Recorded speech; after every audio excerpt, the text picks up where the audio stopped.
자, 20절, 그러나 이제는 그리스도께서 죽은 자 가운데서 다시 살아나사 잠자는 자들의 첫 열매가 되셨도다. 그리스도는 부활의 첫 열매가 되십니다. 그래서 그리스도와 연합한 자들은 그의 부활하심과 같이 이어서 함께 부활의 영광에 참여하게 되는 것이죠. 21절에 보면 사망이 한 사람으로 말미암았으니 죽은 자의 부활도 한 사람으로 말미암는도다. 아담 안에서 모든 사람이 죽은 것 같이 그리스도 안에서 모든 사람이 삶을 얻으리라.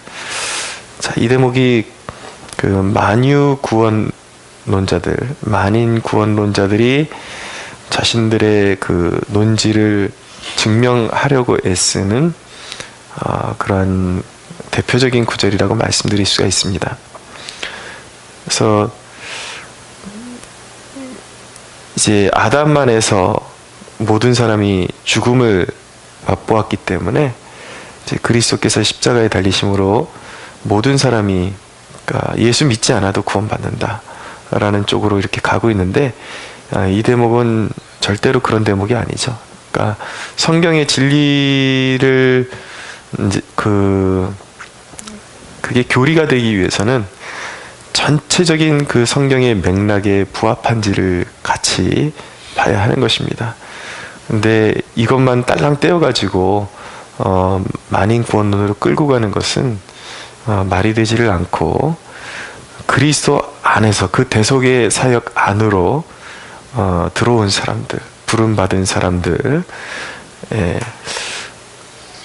주님의, 하나님의 택함 받은 자녀들에 한해서 대속의 은혜가 이루어지고 부활에 참여하게 된다라는 것을 증거하는 것이 시종일관 성경의 그 진리이며 사도 바울이 지속적으로 계속 증거하고 있는 내용인 것입니다. 그러니까 종교 다원주의도 정당하지 않고, 그리고 만유 구원론도 결국은 성경의 진리와는 전혀 대치되는 그런 헛된 이야기라고 말할 수가 있는 것입니다. 근데 중요한 것은 무엇이냐면, 우리가 이 영광스러운 부활의 은혜에 참여하게 되었다라는 것.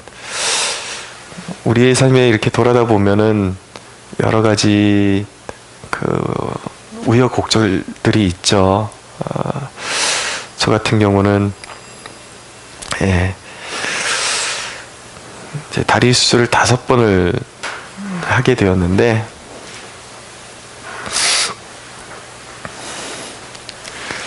돌이켜 보면은 하나님께서 내 육신에 썩어질 것을 거두어 가시고, 당시에는 그게 전부처럼 보이거든요. 그것이 없으면 살아갈 이유가 느껴지지 않고 소망도 느껴지지 않고, 그 당시의 느낌은 내 인생은 끝났다라고 생각을 했으니까.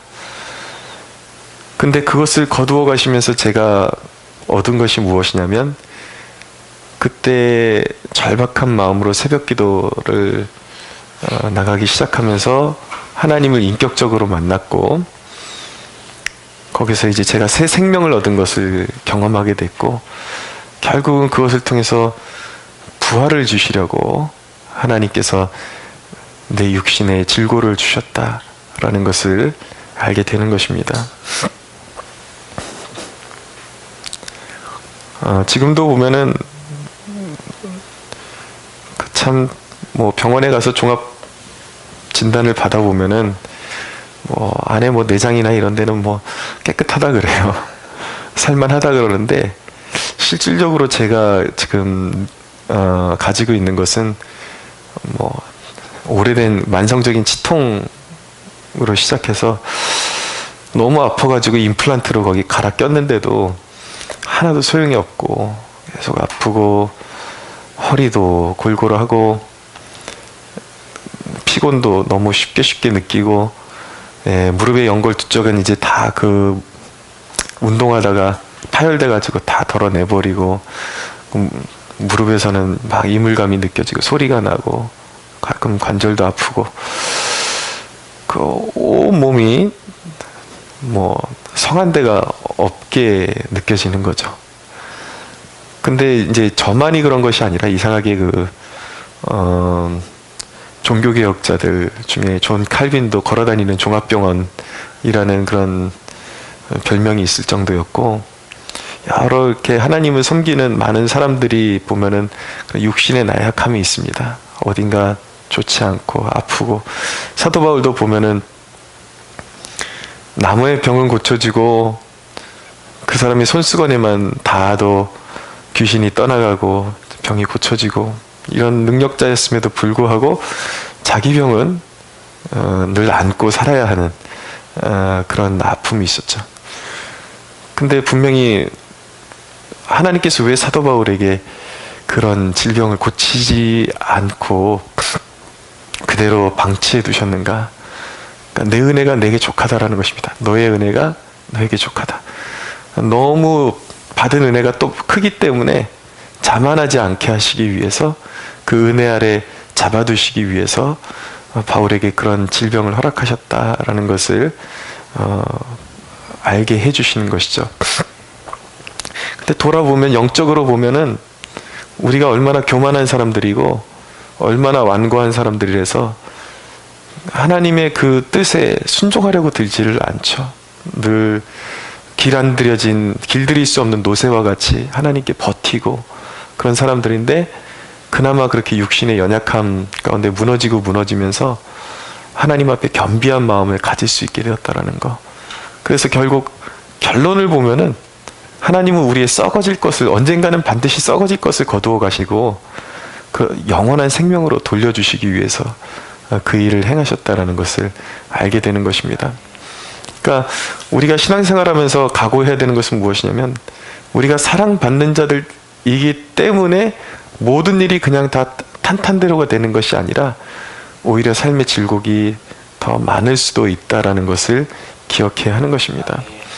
왜냐면요, 보세요. 기도의 자리도 숨통이 트일만 하면 안 나옵니다. 사람들이. 기도의 자리도 숨통이 트이면 사람들이 기도하기보다는 자기 삶을 영위하기를 원해요. 그래도 기도의 자리에 나오는 사람들 보면 뭔가 막 갈급함이 있고 연약함이 주어져 있기 때문에 하나님을 더 찾으려고 그렇게 애를 쓰는 것이죠. 그러니까 이 새벽에도 남들 안 나오는 시간에 기도의 자리를 지킬 수 있다는 것은, 그것은 정말 하나님의 그런 각별한 사랑과 은혜가 없이는 불가능한 일이다라는 것을 깨달을 필요가 있는 것이죠. 여러분들의 그 연약함을 통해서 부활의 자리로 부르신, 그래서 하나님이 결국은 인간은 그런 식으로 좀 숨통이 트면 하면 밖으로 튕겨서 나갈 수밖에 없는 것이 교만한 인간인데, 진짜 사랑하는 자녀들에게는 얼마간에는 그렇게 막 밖에서 방황하고 배회하고 자꾸 뺀질거리고 그래도 이제 다 수용하시는 것처럼 보이죠. 그러나 진짜로 사랑하시는 자녀들에게는 그런 게 통하지를 않습니다. 꼭 인생에 그런 질곡을 주셔가지고 다시 제자리로 원상복귀시키시고 그런 은혜를 주셔서, 왜 그런 은혜를 주시냐면은 이 땅에서 잃어버리더라도 저 땅에서 영생을 소유하고 부활에 참여하는 것이 훨씬 좋은 것이기 때문에, 말할 수 없이 좋은 것이기 때문에 하나님의 사랑하시는 자녀들에게 기어코 부활의 생명을 주시고자 인생의 질곡을 주시는 것임을 우리는 믿어야 되는 것이죠. 근데 그럼에도 불구하고 끝까지 이 완고함을 내려놓지 못하는 사람들이 있어요. 죽을 때까지도 급한 일이 생겨도 자기 힘으로 살려고 그러고, 신앙생활 하면서도 그 자기의 그 의를 내려놓지 못하는 사람들이 있는데, 좀 두려움을 가지고 바라봐야 되는 것입니다. 근데 안타까운 것은 무엇이냐면, 정작 그런 사람들은 듣는 귀가 열리지를 않아가지고 아무리 얘기를 해도 듣지를 않아요. 심판의 메시지도 사랑받는 사람들이 듣게 되지, 이 방치되어 있는 사람들에게는 심판의 메시지, 아무리 그렇게 살다가 심판받는다 그러면 누가 축복을 받냐면 멀쩡하게 잘하고 있는 사람이 그걸 나 이미 깨어있는 사람들이 보면 더 반응을 하는 거예요. 이 목회를 하다 보면은 참 안타까운 것이 잠자고 있는 영혼들을 향해서 이제 각별하게 외친 메시지인데 이미 깨어있는 사람들이 눈이 반짝반짝거리면서 살아나고 여전히 듣지 않는 사람들은 저기 더 지금 중병 중에 중병은 전혀 깨어있지 못한 사람들이 나는 깨어있다라고 생각하는 건 고칠 이 약이 없는 거예요, 약이. 근데 늘 메시지가 선포될 때 경각심을 가지고 깨어나는 심령을 가지는 사람들은 복이 있습니다. 부활은요, 우리 인내의 동력입니다. 29절을 보면 만일 죽은 자들이 도무지 살아나지 못하면 죽은 자들을 위하여 세례를 받는 자들이 무엇을 하겠느냐? 어찌하여 그들을 위하여 세례를 받겠느냐? 또 어찌하여 우리가 언제나 위험을 무릅쓰리요? 이 대목은 여러분들이 성경 읽다 보면 좀 궁금해하실 것 같아서 그냥 곁들여서 말씀드리는데 이 난해 구절 중에 하나입니다. 죽은 자들을 위하여 세례를 받는 것이 뭔지 논쟁이 여전히 해결되지 못한 상태라는 거, 이런 것들을 솔직히 너무 깊게 파고들려 그러면 이상한 해석으로 가버리고 거기서 이제 완전 사이비가 나오게 되는 것입니다. 그러니까 모르는 건 모른다고 인정하고 적당하게 알고 넘어가는 것이 오히려 양약이라는 것을 알 필요가 있고요. 근데 추측하는 것은 당시에 그 초대교회 안에 있던 어떤 풍습에 관한 것인데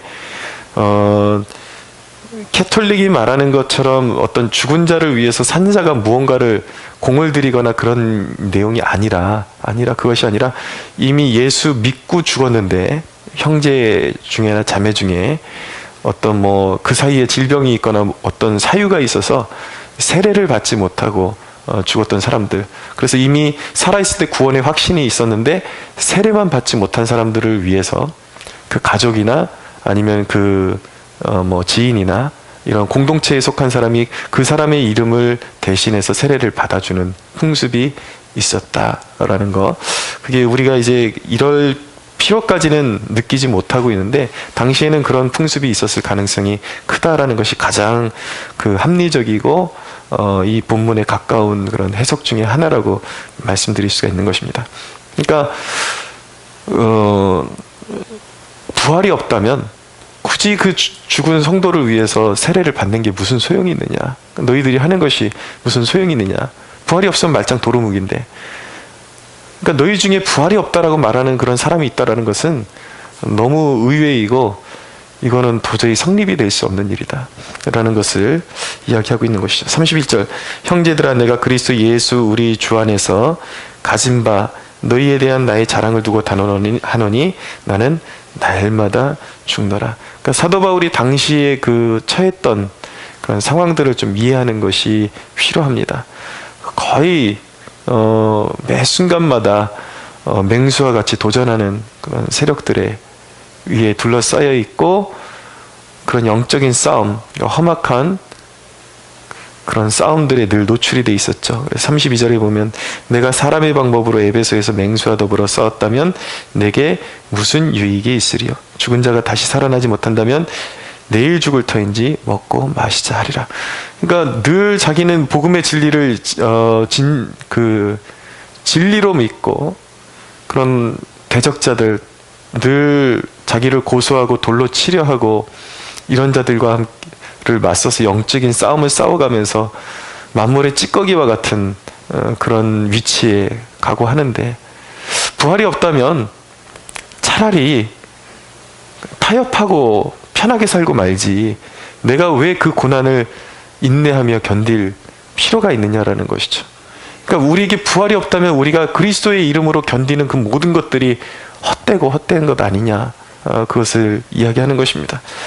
우리가 여러분 주님 때문에 내려놓고 인내하기로 결단하는 것이 헛되지 않은 이유는 무엇이냐면 부활의 영광으로 돌려받을 것이기 때문에 세상은 다 사라지고 또 그리스도인들을 핍박하는 모든 세력들은 다 영원한 심판과 불못으로 들어가게 되겠지만 그리스도를 위해서 인내한 그 모든 것들은 영원한 상급으로 돌려받을 것이기 때문에 우리는 인내할 수 있는 것입니다. 부활은 거룩의 동력이에요.